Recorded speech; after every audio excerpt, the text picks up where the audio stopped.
Welcome to our short video where we will instruct you how to properly measure yourself when ordering a set of armor.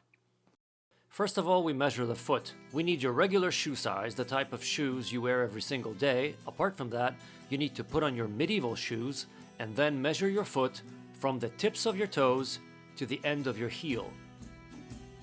Apart from that, you have to measure your foot at the place where it's the widest. Now we continue with the rest of the leg.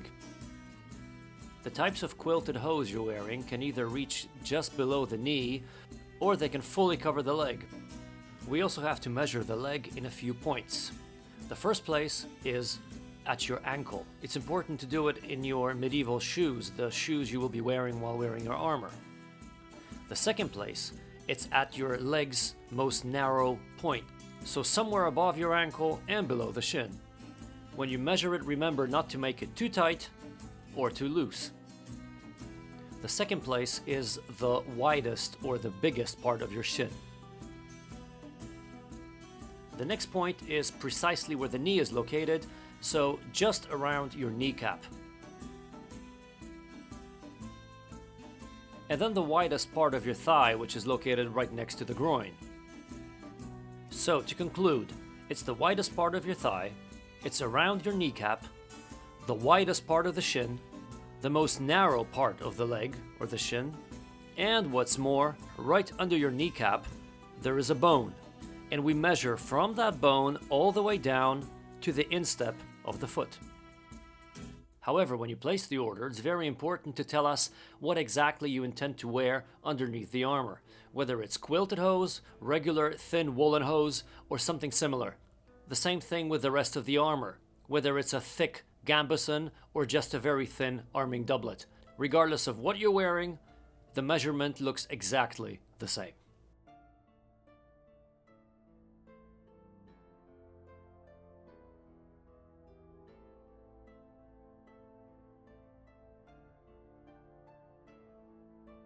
And next we measure the hips. Whatever we're wearing underneath the armor, again, whether it's a quilted gambeson or just a regular arming doublet, we measure the hips at the height of our buttocks. Not too tight, not too loose, it must feel very comfortable. The next measurement is right at the height of your belly button. It's important that you're in a relaxed position without pulling your stomach in or flexing your muscles. And then the chest. You inhale and measure the circumference of the chest at the height of your breast. The next measurement is as follows. Right below your Adam's apple, at the height of your collarbone, there is an indentation in your neck. So, you measure from that indentation all the way down to the belly button. That's the next measurement. And the next one is also at the height of your collarbone, from one seam at the sleeve to the next one. So to conclude, we measure the hips, we measure our torso at the height of the belly button, we measure the breast roughly at the height of your nipples while inhaling from the bottom of your neck to the belly button and from one seam to the other at the height of your collarbone. At the back, it's similar. We measure from one seam to the other at the height of your shoulder blades, and from the place where the gambeson ends and the collar starts, we measure all the way down to the height of your belly button again. Now we have to measure the arm. So again, it's very important that the measurement is not too tight or too loose. The armor must feel comfortable.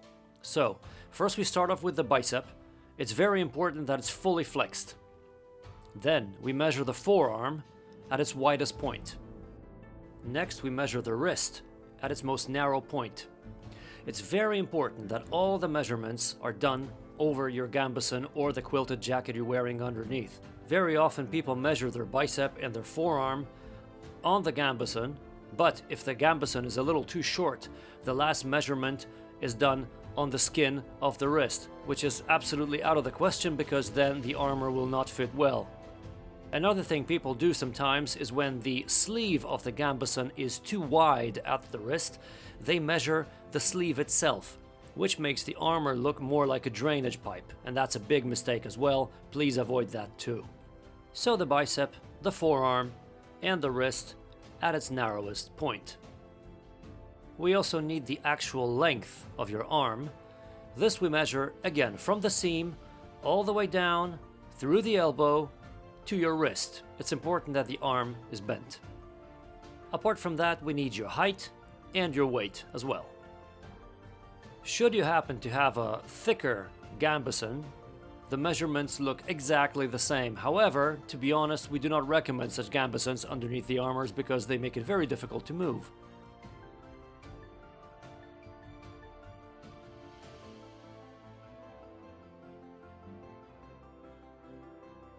The making of this video was made possible thanks to Robert Szatecki, the founder and owner of Centrum Dawnych Sztuk Walk, the Center of Ancient Martial Arts. Thanks for watching.